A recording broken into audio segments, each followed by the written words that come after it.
Ladies and gentlemen, Undersecretary Claire Castro, the Palace Press Officer.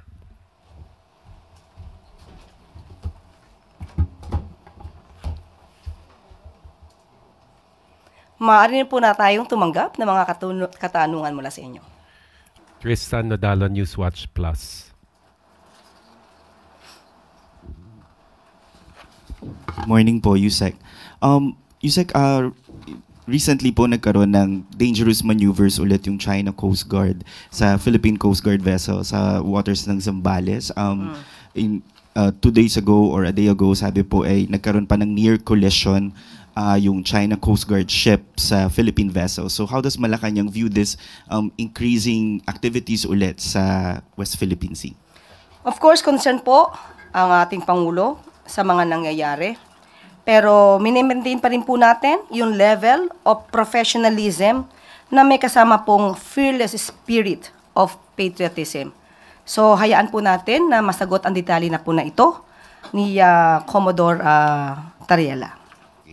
Ma'am, regarding naman po sa ICC case ni former President Duterte, we had an interview with Nicholas Kaufman, yung lead counsel niya, and sinabi niya one of the biggest challenges that they see dito sa case is a possible political manipulation.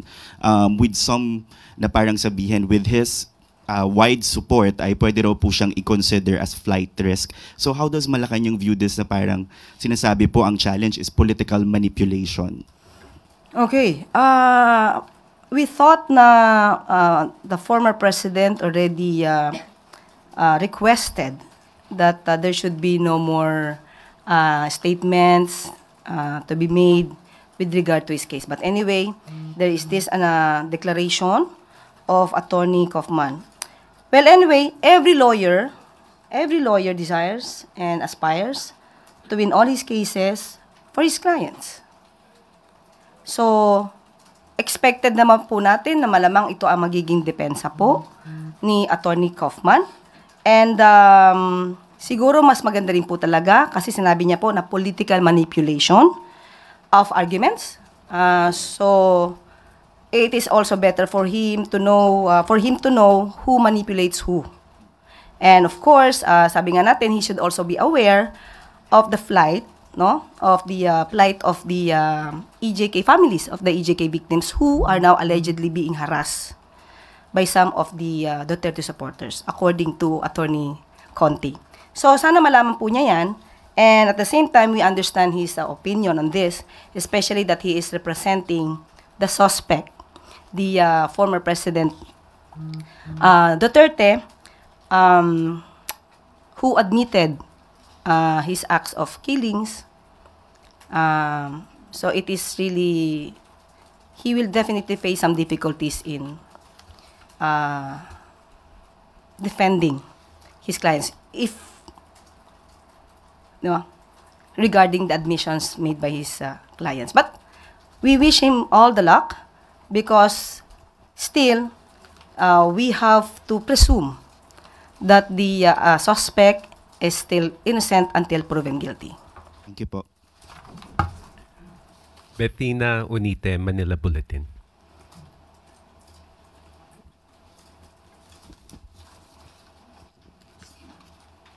Good morning po, Yusek.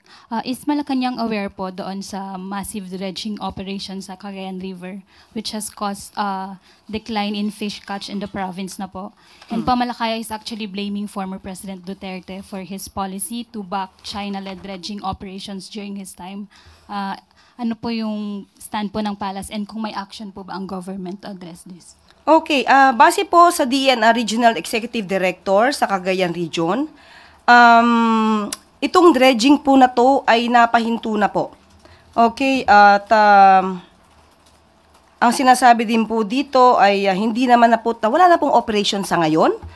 At according to the statement, and I quote, the private sector that engaged had been stopped operation or had stopped operations in 2023 pa po. Okay? Allegedly due to poor market condition of the dredged materials. So, yun po.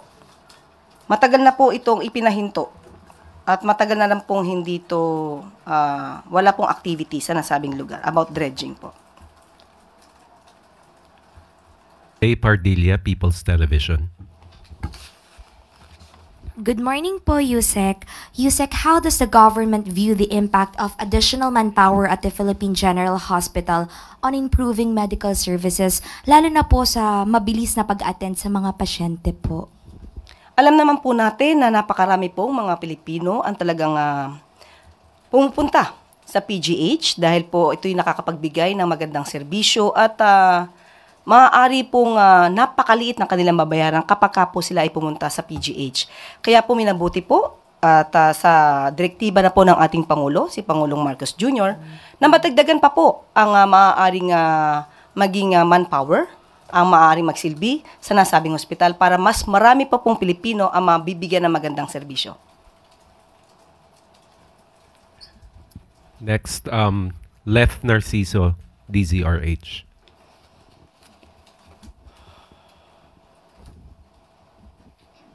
Good morning, Yusek. Kanina po ay nagkaroon ng explosive eruption ang Bulkang Kanlaon. Alam naman natin na dati pang nakatutok yung concerned agencies dito, pero may karagdagang direktiba po ba si Pangulong Marcos? Ngayon po, patuloy pa rin po ang binibigyan ng serbisyo po.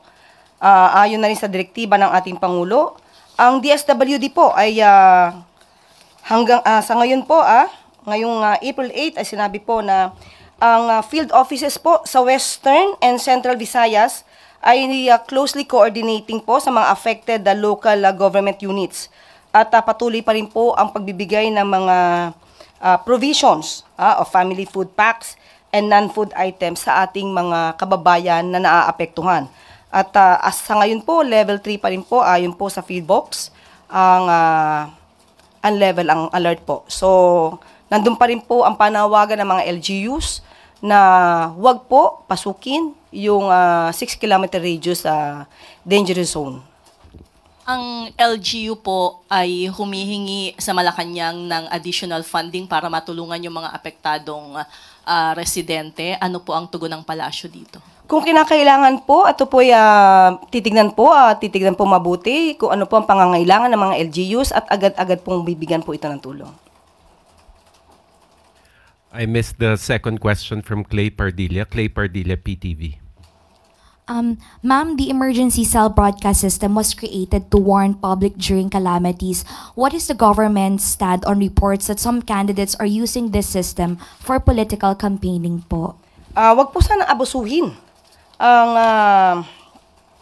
itong emergency cell broadcast system dahil ito, pag sinabi pong emergency, dapat pang emergency lamang po. Hindi po to dapat inaabuso ng sino man para sa pansariling kapakanan. Okay, nagkaroon na rin po ng pag-iimbestiga ang DICT at ang NTC patungkol po dito. At sino man po na mapapatunayang nagkaroon ng paglabag sa batas ay sasampahan po ng kaso. Alvin Baltazar, Radio Pilipinas. Good morning po. Just going back doon sa, now that we have a direct flight from Vancouver, Canada to Manila, anong positive effects sa tourism industry as well sa ating economy, yung latest development tungkol dyan? And do we expect a much higher tourist arrival for this year compared to the previous years? Mas maganda po talaga kung tayo po ay magbabiyahe sa napakalayong bansa, talaga pong mas nanaisin po natin ang direct flight. At dahil dito, mas maraming pong turista mula sa nasabing bansa ang maaari nating i-expect na makarating sa Pilipinas dahil sa napakagandang pagkakataong ito na magkakaroon na po ng Canadian Airlines na diretsong pupunta sa Pilipinas at tayo din po ay diretso papuntang Canada. So maganda po ito para sa ekonomiya ng dalawang bansa. Kanina, Yusek, may napakinggan ako sa balita na magpuputap na rin ng kadiwa ng Pangulo sa mga pabahay project ng administration. Initially, sa Rizal, San Jose del Monte, Bulacan, definitely this is also a good news. May plano ba na in the future ipakalat natin yung kadiwa sa iba't ibang mga syudad para mas madali yung access? Mas maganda po talaga yan. Sa abot na makakaya po ng Administrasyong Marcos, yan po ay gagawin po natin para po mas maraming maabot na Filipino at para mas makatulong pa sa mas nakakarami. And Soberano Bombo Radio.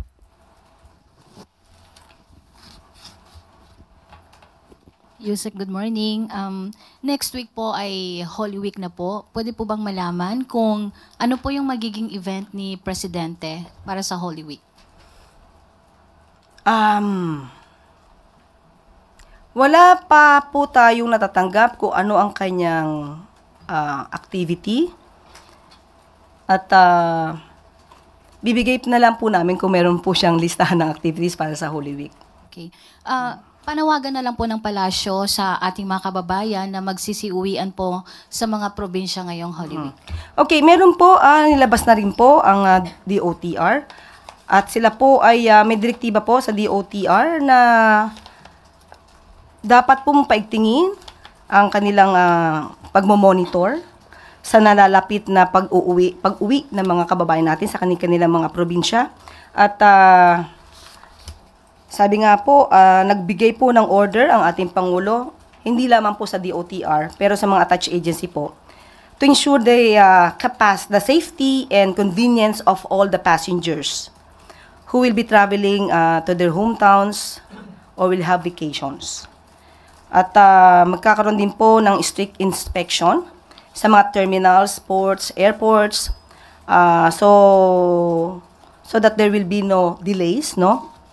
To the operations prior to the Holy Week. Kasi po, mas marami pong maaaring magkaroon ng delays kapag maraming nagbabiyahe. So, yan po ay pinamomonitor ng ating Pangulo sa ating mga concerned agencies. May specific instruction po ba si Presidente, ma'am, sa mga law enforcement agencies ngayong Holy Week? Thank you. Opo, alam naman po natin na may mga pagkakataon na nagkakaroon din pa rin. Hindi natin maiiwasan na mayroong mangyayaring mga aksyon, mga krimen, at hindi dapat matulog. Yan po ang direktiba ng Pangulo, hindi dapat matulog kahit Holy Week, kahit bakasyon ng karamihan, hindi dapat nagbabakasyon ang gobyerno. Patuloy pa rin po ang pagsasagawa ng mga monitoring at ang pagtulong sa ating kapwa Pilipino. Thank you, Yusek. Marian Pulgo, Radio Veritas. Good morning, Yusek. Ayun po. Tungkol pa rin po sa Holy Week, alam naman po natin yung kalagayan ng politika natin sa ngayon, medyo maingay. So, meron po bang mensahe yung palasyo sa nalalapit na Semana Santa sa mga leader po? At saka gayon din sa publiko at yung mga kandidato po this Holy Week. Thank you. Opo, sa pagkakaalam po natin, magbibigay po ng mensahe ang ating Pangulo most probably po sa Easter Sunday. At malamang po ay makasama na rin po dyan ang patungkol sa ingay ng politika. Pero of course, ito po ay paggunita sa ating Panginoon na si Jesus. Mylene Alfonso Bulgar. Good morning po, Yusek. Ano po ang plano ni Pangulong Marcos sa citizenship ni Lee Duan Wang na maglalapse into law na po sa April 13? Actually po, yan po ay nabanggit na rin po natin at sa ngayon po ay pinag-aaralan ng Pangulo ang patungkol po dito sa legislative naturalization ni Lee Duan Wang. At mayroon pa po siyang 3 araw at hintayin po natin na magiging desisyon ng Pangulo. Salamat po. Last 2 questions. Kenneth Pasyente, PTV. Hi ma'am, good morning po. Ma'am, in-report po ng PSA kanina lang na tumaas po yung employment rate sa bansa nito pong Pebrero na naitala po sa 96.2% kumpara noong January 2025 na nasa 95.7%. Ano po yung reaction po dito ng palasyo?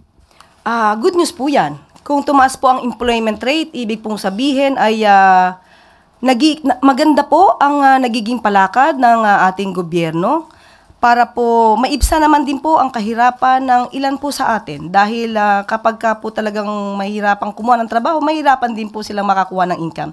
So itutuloy-tuloy po natin yan dahil meron naman din po tayong programa para sa mga hiring ng mga employees ng ating mga kababayan. Especially, meron pong programa para doon sa mga 4-piece beneficiaries na makakuha ng on-the-spot hiring. So maganda pong balita yan. Finally, Alvin Baltazar, Radio Pilipinas. Yusek, sa Thursday, if I'm not mistaken, magkakaroon ulit ng hearing sa tungkol doon sa sa pag-aresto kay dating Pangulong Duterte. Sa palagay niyo ba, Yusek, malaking tulong ba kung mag-i-invite ang si Senator Amy Marcos ng isang expert para once and for all matuldo ka na yung kine-question doon sa pag-aresto, kung legal ba o hindi legal yung nangyaring aresto kay dating Pangulong Rodrigo Duterte?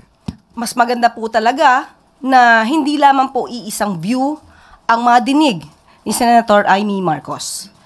Mag-imbita po siya ng mga eksperto pa. Yung mga na madalas na nai-interview, na nagbibigay din ng kakaibang opinyon, no? Kakaibang opinyon, kakaiba kay Atty. Alex Medina, para po mas maliwanagan siya. Kasi sabi nga po natin, kung isang tao lang, isang eksperto lang ang ating madidinig, hindi po natin nababalanse ang pangunawa dito at lalo siyang maguguluhan. Katulad na sinasabi niya, siya nagugulumihanan sa ngayon. So mas mabuti po, ito naman ay suggestion lang. Total na itanong naman po. Hindi naman po tayo nag-uutos. Mas maganda po na makapagkuha pa siya or makapag-imbita pa siya ng iba pang mga international law experts para po mas maliwanagan siya. Baka nga po sa pamamagitan ng ibang mga international law experts, ibang mga abogado, may mga ibang opinion, ay di na nga niya kailanganin ang ibang mga cabinet members para siya ay makapagbalangkas ng batas. That's the last question. Thank you, Yusek Claire. Okay. At dito na po nagtatapos ang ating briefing. Maraming salamat Malacanang Press Corps at magandang umaga para sa Bagong Pilipinas.